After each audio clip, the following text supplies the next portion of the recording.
Congress party అసలు పరీక్షకు ready అవుతుంది. ఇంకో 3-4 నెలల్లోనే పార్లమెంట్ ఎలక్షన్స్ ఉన్నాయి. కరెక్ట్గా ఈ టైంలో ఇచ్చిన హామీలు సక్రమంగా అమలు చేయాలి, కానీ దాంట్లో యూటర్న్లు తీసుకుంటే రేపు పార్లమెంట్ ఎన్నికల్లో దక్షిణాది నుంచి భారీగా సీట్లు తెచ్చుకోవాలి, 10 ఎంపీ సీట్లు తెచ్చుకోవాలని కాంగ్రెస్కి పెద్ద ఎదురు దెబ్బ తగులుతుంది.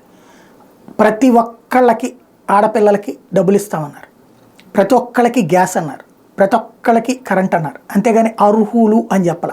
అర్హులైనా అంటే అర్థం ఏంటో చెప్పాల్సి వస్తుందిగా. ఇప్పుడు అర్హులు అంటే రేషన్ కార్డు ఉన్నటువంటి ప్రతి ఒక్కళ్ళు, ధనవంతులకి ఇవ్వమని చెప్పట్లా, కానీ రేషన్ కార్డు. ఇప్పుడు రేషన్ కార్డులు చాలామందికి లేవని ప్రభుత్వమే చెప్పిందిగా. రేవంత్ రెడ్డి కొత్తగా రేషన్ కార్డులు ఇద్దాం అనుకుంటున్నాడు కదా. రాజశేఖర రెడ్డి హయాంలో ఇచ్చిన రేషన్ కార్డులు తప్ప తర్వాత రేషన్ కార్డులు ఎక్కడ ఉన్నాయి? ఏదో రైస్ కార్డులు అంటూ ఆ మధ్యన కేసీఆర్ ఇచ్చారు, కానీ కొంతమందికి ఇచ్చారు. ఇప్పుడు అందరికీ ఇచ్చి తీరాలి, ఇవ్వకపోతే కనుక యూటర్న్ అవుతుంది. అందులో రేపు 1వ తారీఖు వచ్చేస్తుంది.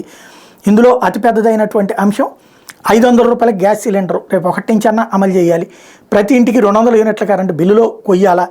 అట్లా ప్రతి మహిళకి 2500 రూపాయల భృతి రేపు మరి 1వ తారీఖు ఇస్తారా లేదా. అట్లాగే రైతు భరోసా రుణమాఫీ ఇంకా పడలేదని చెప్తున్నారు కేసీఆర్ కూడా, అవి ఇస్తారా లేదా. కొత్త కార్డుల కోసం 10 లక్షలకు పైగా అప్లికేషన్స్ ఉన్నాయి, అవి తీరుస్తారా లేదా.